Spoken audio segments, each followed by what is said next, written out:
lagi dengan Diana Merita dalam channel YouTube dan podcast Short Theory yang bahas tentang sex, love, and relationship. Hai semuanya, apa kabar? Semoga kalian dalam kondisi sehat walafiat dan bahagia. Nah, pada kesempatan kali ini aku nggak sendirian lagi karena aku akan membawa tamu spesial yang membahas soal podcast. Dan tema yang akan dibahas ini adalah podcast panas Indonesia. Nah, buat teman-teman yang mungkin tuh suaranya udah kedengeran tuh. Ya, buat teman-teman yang penasaran atau lagi ngulik soal podcast panas Indonesia tuh kayak gimana sih? Ikutin terus channel YouTube dan podcast Short Theory kali ini ya.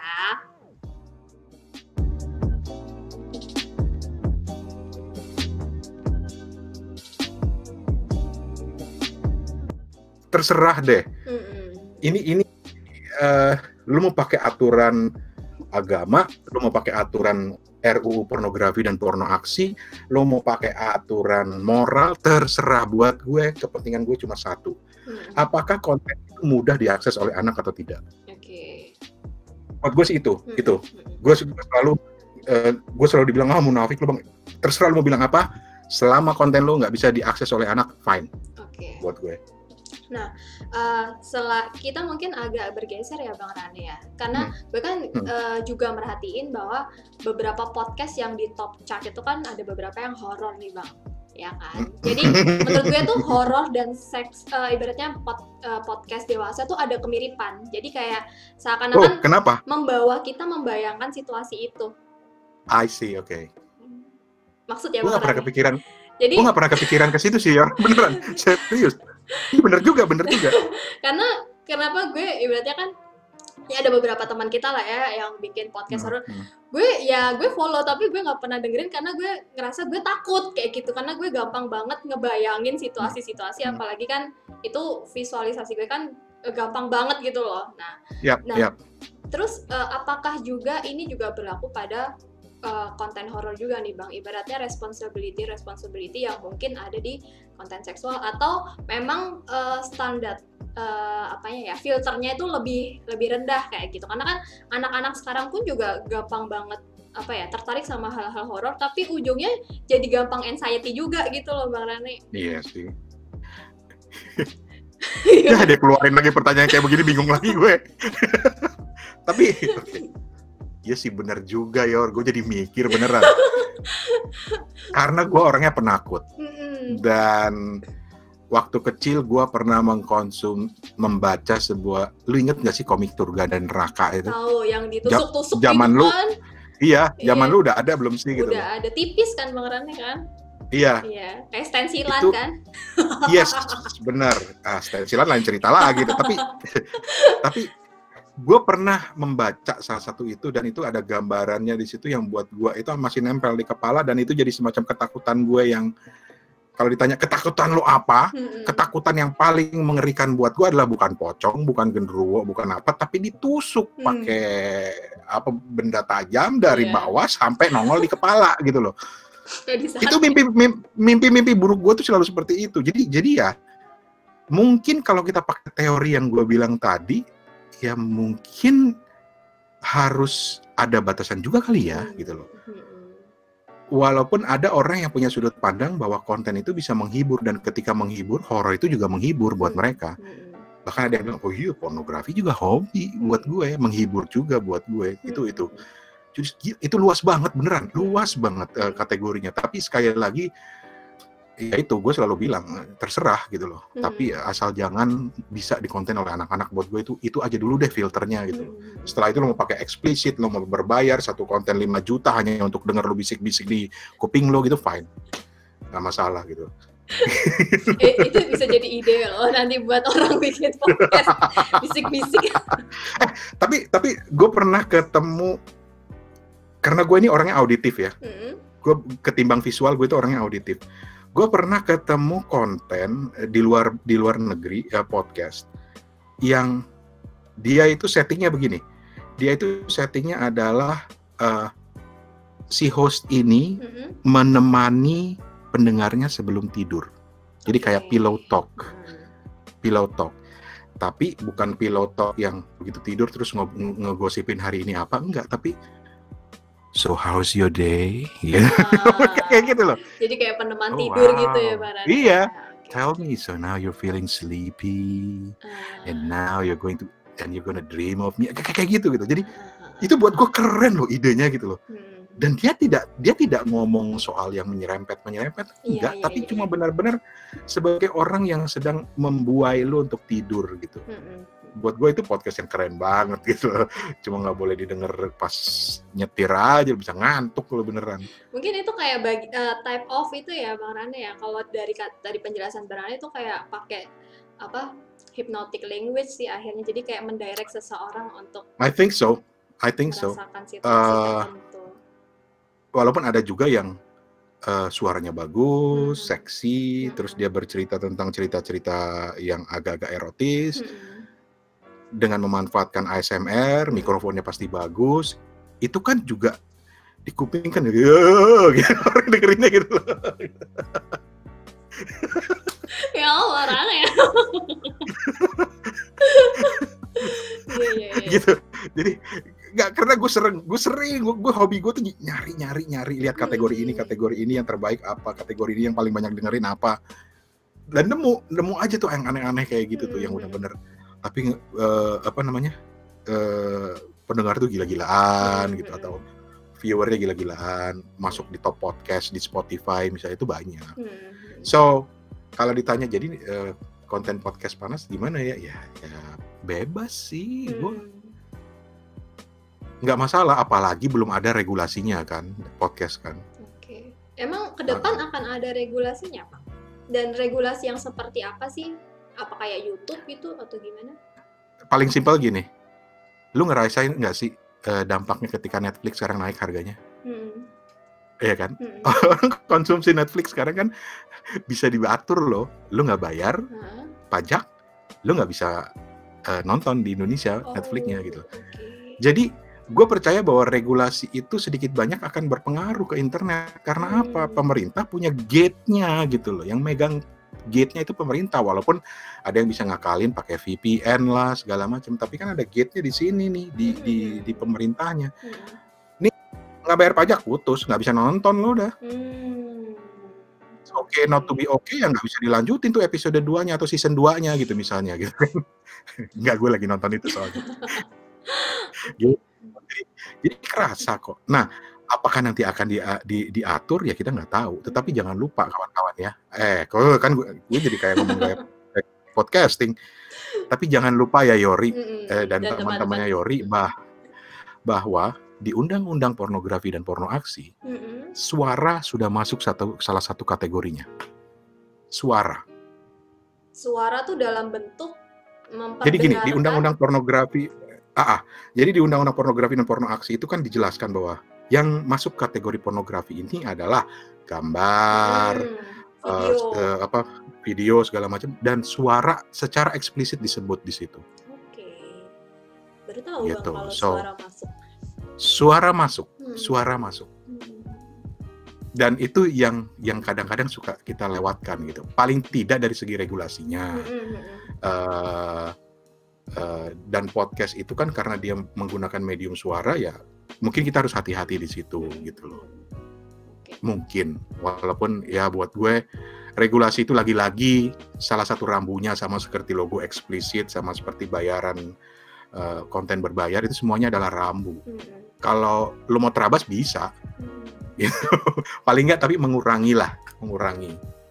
Gitu. Dan jangan lupa ketika teman-teman niatnya untuk mencari pendengar di podcast, terus wah konten gue eksplisit nih, ada kata anjing, hancur segala macam gitu ya, gue pakein eksplisit gitu ya. Jangan lupa kalau lu pakein konten eksplisit, exposure lu akan turun loh secara algoritma. Ini yang gue tahu. Tolong dikoreksi kalau ada yang ngerti. Ketika lu pakai eksplisit, exposure lu jadi kurang. Jadi niat lu untuk mendapatkan tambahan sebenarnya kemudian dibatasi. Gitu. Sama dengan di YouTube, kalau sekarang upload video kan ditanya, ini adalah konten untuk anak kecil. Nah, ketika lu bilang untuk anak-anak, exposure-nya akan bertambah. Bahkan kadang kalau gua nggak salah, lu nggak bisa berbayar di situ kan ya. Lu nggak bisa beriklan di situ kan. nggak bisa monetize. Nah itu, jadi ada lagi-lagi ada rambunya gitu. Tapi mau sebanyak mungkin rambu di dunia ini, semuanya lagi-lagi kembali ke lu. Iya, tergantung niatnya ya Bang ya akhirnya ya.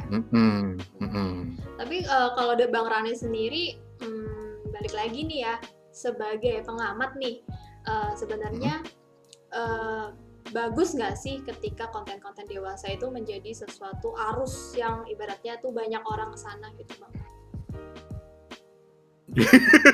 Bagus apa enggak ya? Ibaratnya itu sebagai suatu tolak ukur, wah berarti Indonesia nih udah mulai melek nih, udah pola pikirnya udah nggak saklek nih dan lain sebagainya, atau memang ini sebagai peramai dunia perpodcastan nih dan lain sebagainya gitu.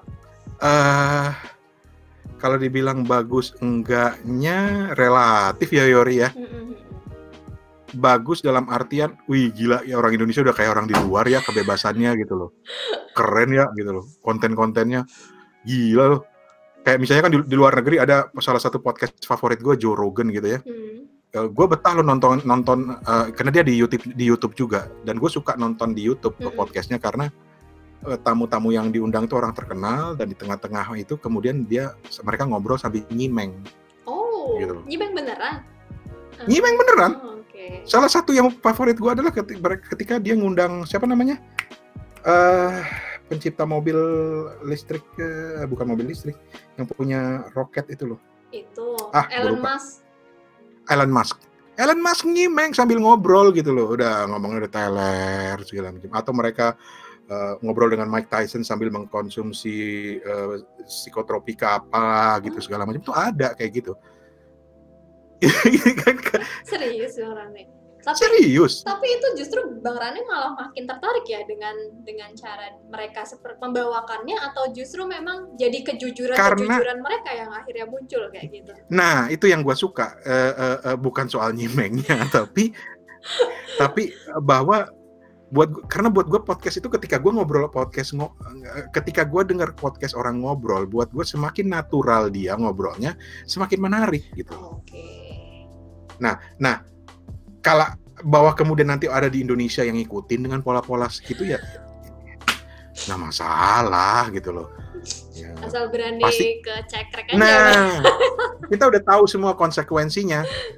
Semuanya konsekuensinya udah ada gitu loh. So, apalagi ketika podcast sekarang sudah semakin gila jumlahnya, persaingannya semakin tinggi, ya orang akan berusaha apapun untuk bisa mendapatkan perhatian gitu kan, untuk berebut kue perhatian dari audiens itu aku. Kemarin gue bikin workshop sama teman-teman, sibuk nambah podcast baru gitu.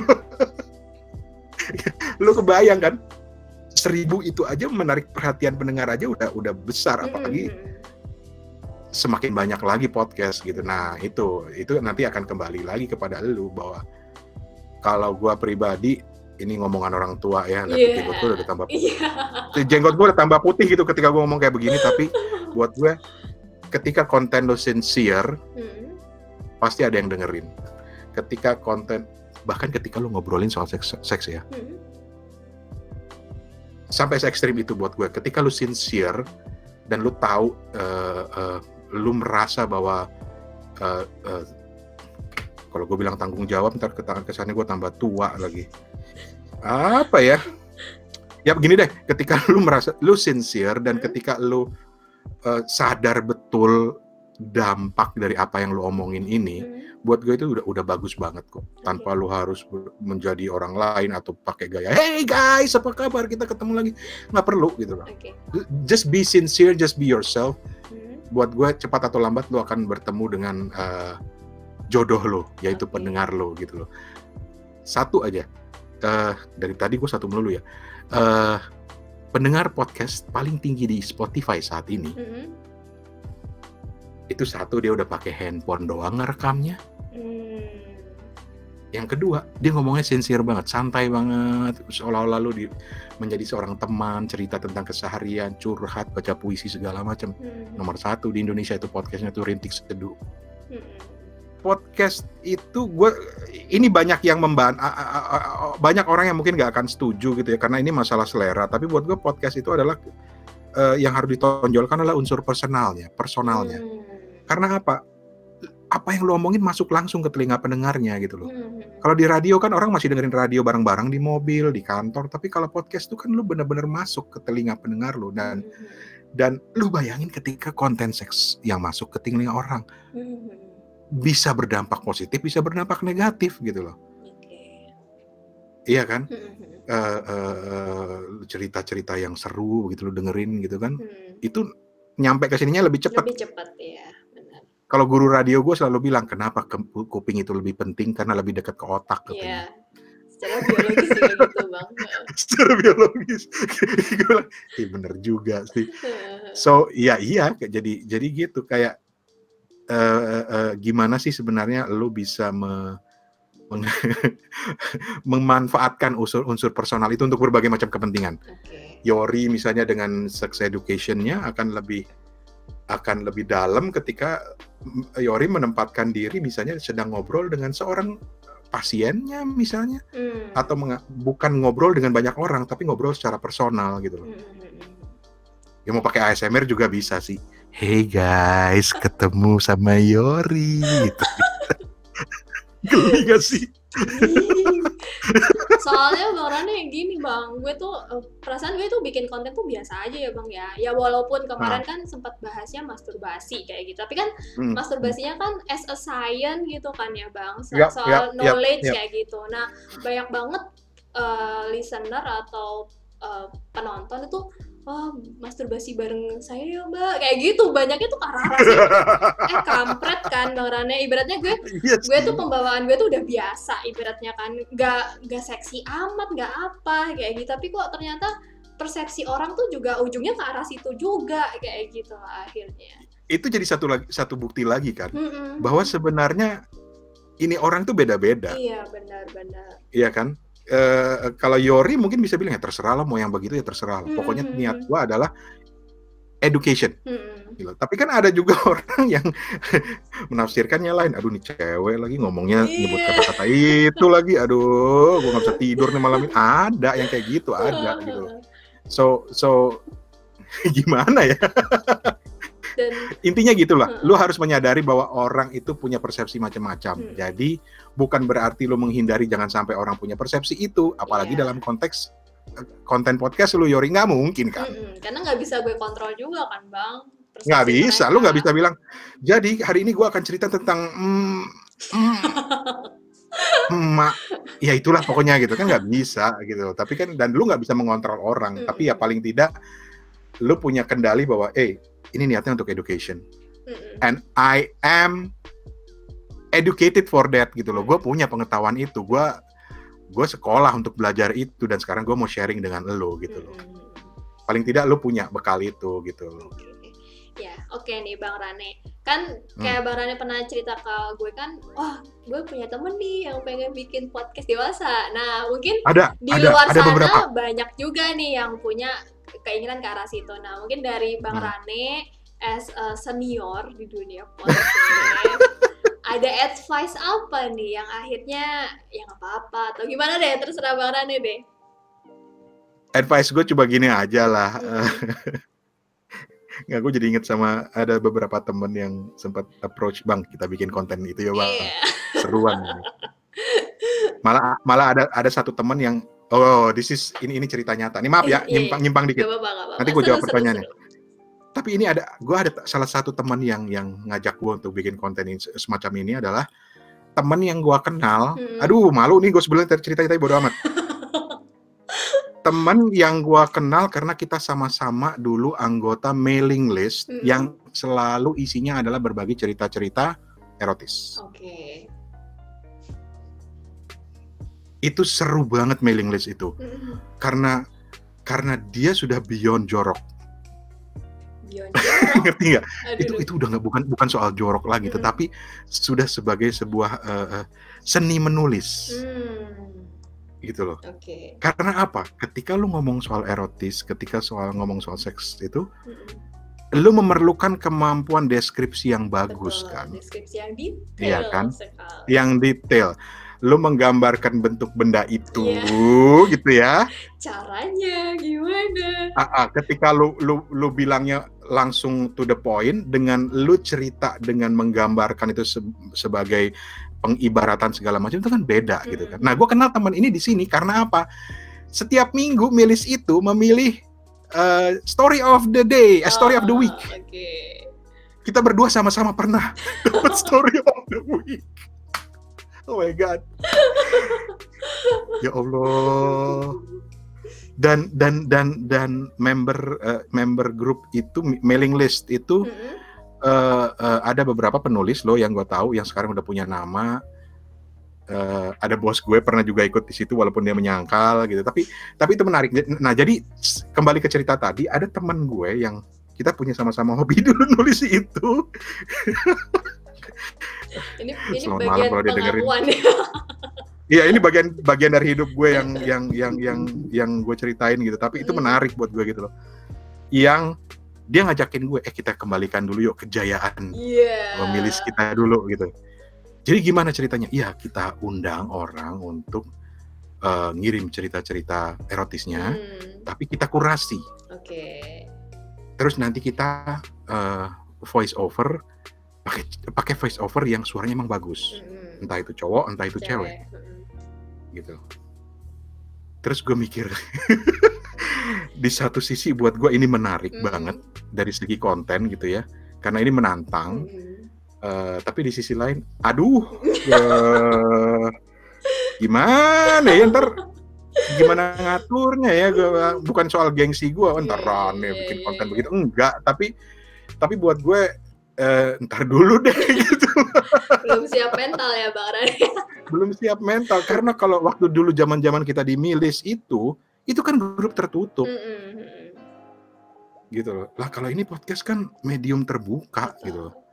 Kecuali misalnya dia bilang, enggak, kita bikin aja di Karya Karsa. Lu bayar segini, lu bisa dapetin konten podcast kita dibacain oleh Yori. Misalnya gitu. Kisah kuntilanak apa gitu. Itu kan mana itu bisa, tapi waktu itu gue bilang pertimbangan gue adalah gila kalau konten publik gue nggak dulu deh gitu. Ada juga teman yang mengajak sebenarnya, enggak, kita bilangnya ini education. Terus gue bilang education, lu yang punya latar sebagai psikolog atau pernah punya latar sebagai dokter, ya enggak lah, kita bisa cari materi. Jadi gini loh, kita cerita, jadi latarnya adalah bercerita tentang kisah-kisah seperti itu, baru nanti moral of the story di belakang kita cari ini padanannya dari ilmunya gitu, ilmu seksologi segala macam, penjelasan dokter Wimpi Pangkahila atau siapa gitu misalnya. Gue bilang daripada begitu, mendingan lu cari yang benar-benar psikolog untuk ngomong gitu, ketimbang lu ngajak gue. Gitu. Karena akhirnya riskan juga ya Bang Rane ya, karena kan sekian banyak teori kan mungkin nggak semuanya kan juga pas gitu. Exactly. Itu kan sama aja lu bikin sinetron azab, di belakangnya ada Pak Ustadz ngomong gitu menjelaskan, this is the moral of the story.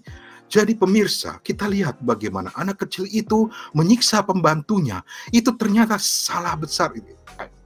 Ya gitulah gitu. Jadi dipaksain. Paksain. Karena niat lo sebenarnya mau bercerita kan, bukan mau education. Gitu. Itu cuma buat cover awalnya aja ya Bang Rane. Cover awalnya aja. Orang juga pasti akan lebih mengkonsumsi konten utamanya ketimbang moral of the story-nya gitu. Terus itu balik lagi ke advice-nya apa nih Bang Rane? Ya advice gua adalah gue tidak punya advice. Maksud gue begini. Itu kembali ke lu sendiri kok, lu mau bikin konten-konten apapun gitu. Asal lu selalu ingat bahwa apapun yang lu ucapkan, apapun yang lu sharing di publik akan memiliki dampak, itu aja. Dan buat gua itu kan nggak perlu selalu diperingatkan, karena secara natural, secara diri kita sendiri kan kita udah punya kok mekanisme itu. Mekanisme untuk, kalau gua ngomong ini nanti ada yang dengerin begini nggak ya gitu loh. Gitu. Gue pernah bilang begitu sama teman gue yang mau bikin, bahkan lebih seru lagi, dia mau bikin cerita kriminal. Tapi lebih kepada kriminal. Dia seorang kriminolog, dia mau cerita kriminal tapi penyimpangan bentuk kriminal, penyimpangan kejahatan gitu loh. Pola-pola orang yang punya yang aneh-aneh, suka nyacah-nyacah orang segala macam kayak gitu. Nggak masalah sih, cuma kan pasti lu punya kontrol. Apakah ketika lu menjelaskan itu secara detail misalnya, apakah itu ada dampaknya atau enggak? Nggak ada teorinya, dan itu semua kembali kepada elo. Jadi pagernya adalah elo sebetulnya. Yang lain itu cuma membantu jadi rambu. Supirnya tetap elo. Jadi lu tahu kapan mau nginjek rem, nginjek kopling, atau malah nggak jalan sama sekali, nggak apa-apa. Pagernya adalah lu. Makanya gue bilang, saran gue adalah nggak ada saran. Karena setiap orang punya mekanisme itu untuk pada dirinya sendiri. Habis gini loh, Yori, belajar dari, gue cerewet ya, tapi belajar dari workshop gue kemarin sama teman-teman, banyak yang suka dikasih rambu. Bang, kalau begini gimana bang? Kalau begini gimana bang? Kalau gini boleh nggak bang? Gue bilang di dunia kreatif, di dunia konten kreator, anything is possible. Rambunya cuma elu. Jadi karena terlalu banyak rambu akhirnya jadi ya bang, karena ya jadi nggak menarik, malah nggak menarik. Jadi gitu, itu sarannya. Tapi ini mungkin nggak akan membantu, tapi ya karena memang banyak sih yang suka dikasih rambu sekalian gitu loh. Jadi kalau mau bikin podcast, A harus begini, B harus begini, C, D, E, F. Kalau lu A sampai F udah terpenuhi, lu udah jadi podcaster. Gua nggak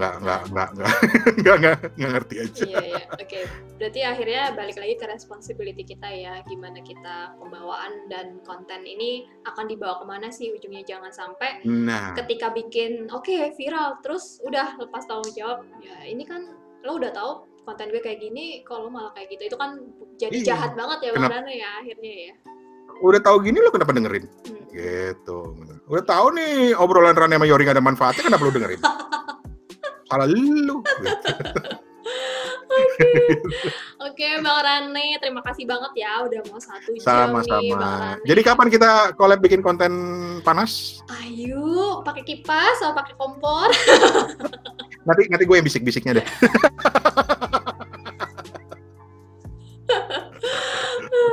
Makasih banget Bang Rane, semoga obrolan kita bisa bermanfaat untuk kita masing-masing dulu lah ya ibaratnya akhirnya.